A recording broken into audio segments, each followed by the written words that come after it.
up, guys? Tom and I wake up every single day busting our asses to do these videos in the hopes that one of them hits you so hard that your life is changed for the better. But I know that sometimes it will take a lot more than just standing in front of the camera to help those who are truly struggling, which is why it is so meaningful to me to team up with BetterHelp. BetterHelp assesses your very specific needs and matches you with your own online licensed professional therapist. Guys, I get it's hard to make that first step and ask for help, so I'm really hoping this makes it easier for you or anyone you know that is struggling to take that first action step. So today, especially for you guys, we have a special offer. Visit betterhelp.com/RT, that's BetterHelp, H-E-L-P, and join over 500,000 people taking charge of their mental health with the help of an experienced professional. And we have a special offer for Relationship Theory viewers, you guys. You can get 10% off your first month by going to betterhelp.com/RT. That's 10% off your first month by going to betterhelp.com/RT. Now, back to the episode. But at the end of the day, she's got to decide, like, do I want to be with somebody who's hella ambitious or not? And if I do want to be with somebody who's really ambitious and I'm drawn to that, and that's part of why we're together, then this is the reality. Hey everybody, welcome to another episode of Relationship Theory. I am your co-host, Tom Bilyeu. I'm here with my beautiful wife, whose hair, by the way, is looking very amazing. Lisa Bilyeu. Hello, my dear. Hello, people. This comes from Nekuma Paltsuski. As a wife, how do you not have negative feelings about being scheduled into their busy life? I am married to a very goal-oriented man who hyper-focuses a lot. Many times we have a hit-and-run relationship. He does give us, myself and our son, time, but most of the week we are on the back burner. Actually, this is easy for me because we decided right from the get-go what the goal of the family is, right? Me and you is the family. So we don't have kids, but we call it the Bilyeu household. We've got two Minucci's. We've got two Minucci's, two furry babies. So really it's, what is the goal of the family? So we had sat down and we'd gone over the goal of the family and then the goal as individuals. So your identity, what your goal is as an individual, what my goal is as an individual. And then what are we looking for as a family? And we agreed what our future would be, right? We are building an empire. We're building this massive company and we both really want it because we really do want to create impact. And so when I think about all the time that you're spending on the business and that you're spending on the work, it's because we've already made a deal that this is what we're going to get to. So you better believe that if you're not working hard enough and you're slipping, we came together as a collective and agreed this is what we're going to do. So I would actually hold you accountable and be like, look, babe, we're not where we need to be. You know, what are we doing wrong? Are you not working hard enough? Am I not working hard enough? And so we approach it like that. Now, that doesn't mean that as the wife, I don't have moments where I feel neglected and I feel pushed aside and I feel like I am second.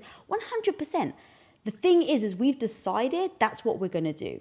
And I know deep down that I'm not number two, I'm your number one. And if I ever needed to, I would kind of say, hey, I'm your number one, it means that I need this. But I've never done that because when it's been important to me and I've needed time with you, I've said, hey, I need time. How often do I do that? Very, very rare. But I want to make sure people hear what you're saying, which is that when you need it, you do it without like a moment's hesitation. Correct. So for instance, when I needed to speak to you after all of long last week, I was, like I said, I wasn't feeling well and I just really needed you. So what I did was I saw how busy he was. He put me second, which I was aware of. I was in, pain, but I was like, we've agreed this is what we need to do. We need to shoot these episodes. I need you to go out and smash those episodes because that's what's going to bring the company, make the company better. And we've decided as a collective that that's what we want to do. But at the same time, I don't want to be neglected and I need to know that you're there for me. So I spoke up and said, hey, I need time with you. So after the shoot on Friday, can we spend some time to do it? I don't feel weird about doing that, scheduling your time, because I get what I want. Like, what do you actually want? What are the results you're looking for? And then act accordingly.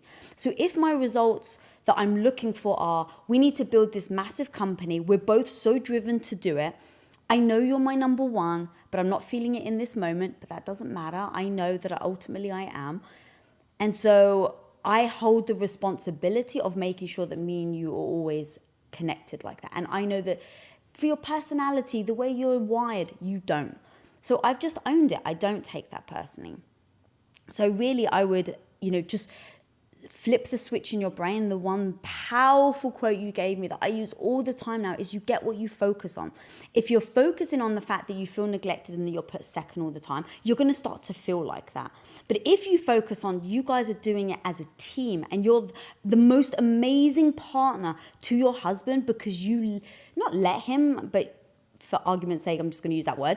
You are facilitating him to go out and crush it all week. You should feel proud for that. You should love that and feel proud that you're part of that. And so I think that if you just keep telling yourself that, you'll start to focus on that. And I think that will help you get out of the feeling of I feel like I have to schedule. So now I'm just like this business acquaintance type feeling. I don't feel connected to him like he's my husband. So I think that would help the mindset of that. Love that. And I think it's important for us to note that we're not the right people to follow for a lot of people. So I'm just purely saying what we do. Yeah, 100%. Hiding in your answer is you were drawn to my ambition.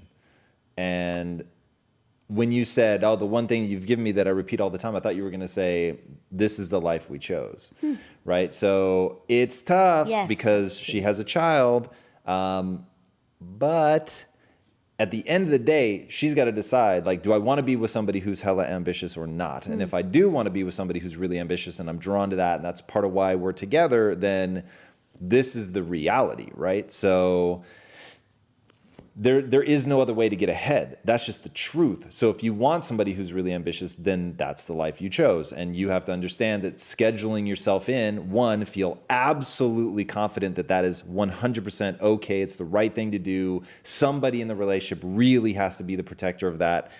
Clearly, that's you. You do an amazing job, which, by the way, I didn't want to interrupt you, but I'm really grateful to you for that. Because I get so much out of this relationship. That's why it's my number one priority. But just like you said, I know myself well enough to know that I would always feel like I could do we'll address it this weekend. And then if a business opportunity came up that was just one in a million, I would do it. And I would keep doing it and doing it and doing it.